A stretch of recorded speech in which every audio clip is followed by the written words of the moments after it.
Assalamualaikum warahmatullahi wabarakatuh. Apa kabar anak-anak Ustadz semuanya?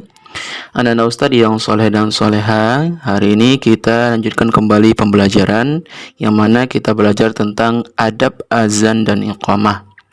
Anak-anak Ustadz, azan itu tujuannya adalah memberitahukan bahwasannya waktu sholat telah masuk. Azan itu anak-anak Ustadz sudah tahu belum bahwasanya azan disyariatkan pada tahun pertama Hijriah. Nah, anak-anak Ustadz, azan itu harus sesuai dengan tuntunan daripada Rasulullah SAW. Maka agar sesuai dengan tuntunan Rasulullah harus terpenuhi syarat-syaratnya. Di antara yang pertama adalah kita bahas syarat seorang muazzin. Muazzin itu adalah orang yang mengumandangkan azan.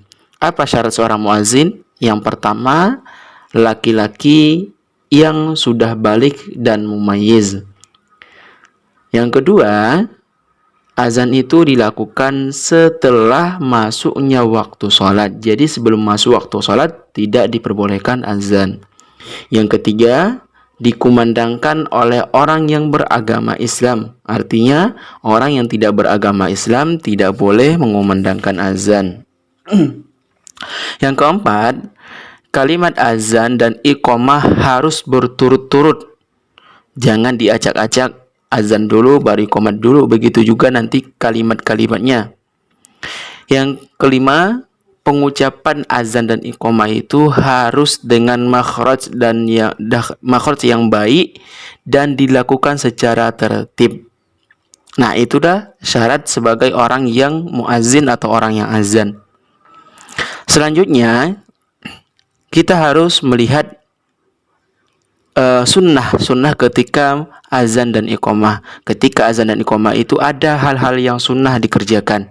Yang pertama, muazzin harus suci dari hadas besar dan hadas kecil. Yang kedua, berdiri menghadap kiblat.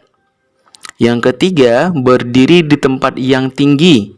Ini ketika tidak ada, di zaman dulu itu tidak ada mic, jadi harus berdiri di tempat yang tinggi, dan sekarang ini tidak perlu lagi berdiri di tempat yang tinggi. Yang keempat, ketika mengucapkan hayya 'alas shalah, orang yang azan menoleh ke sebelah kanan, dan ketika mengucapkan hayya 'alal falah menoleh ke sebelah kiri. Yang kelima, menyuarakan azan dengan jelas dan nyaring. Jadi azan itu harus dengan jelas dan nyaring suaranya. Yang keenam itu melambatkan bacaan dari tiap-tiap lafal azan. Jadi azan tidak boleh cepat-cepat. Yang ketujuh, memasukkan dua jarinya ke dalam kedua telinga. Yang kedelapan, menyuarakan azan dengan makhraj yang fasih. Artinya apa? Huruf-hurufnya harus pas semuanya. Yang kesembilan, mengumandangkan iqamah oleh orang yang mengumandangkan azan sebelumnya. Jadi siapa yang azan, dia juga yang iqamah. Yang kesepuluh, tidak berbicara ketika mengumandangkan azan dan iqamah. Yang kesebelas, antara azan dan iqamah dipisah dengan tenggang waktu. Artinya apa? Antara azan dan iqamah dikasih jeda sedikit. Yang ke-12, membaca sholawat setelah azan. Setelah selesai azan, baca sholawat dan juga jangan lupa berdoa. Yang ke-13, tidak boleh meminta upah atas mengumandangkan azan tersebut. Dan yang ke-14, yang terakhir, muazzin itu berniat hanya mengharap ridho Allah Subhanahu wa Ta'ala semata. Itulah sunnah-sunnah daripada perbuatan azan.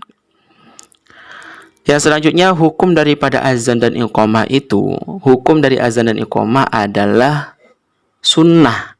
Jadi mengumandangkan azan itu dan iqamah adalah sunnah, dan orang yang mengumandangkan azan dan iqamah akan mendapatkan pahala. Jadi anak Ustadz, ketika terdengar suara azan dari masjid atau musola, maka orang yang mendengarkan tugasnya hanya menjawab saja dan mendengarkan saja. Dan jangan lupa untuk segera ke masjid untuk melaksanakan sholat berjamaah. Baik anak-anak Ustadz, itu saja untuk pelajaran kita hari ini. Kita tutup dengan bacaan hamdalah. Terima kasih. Assalamualaikum warahmatullahi wabarakatuh.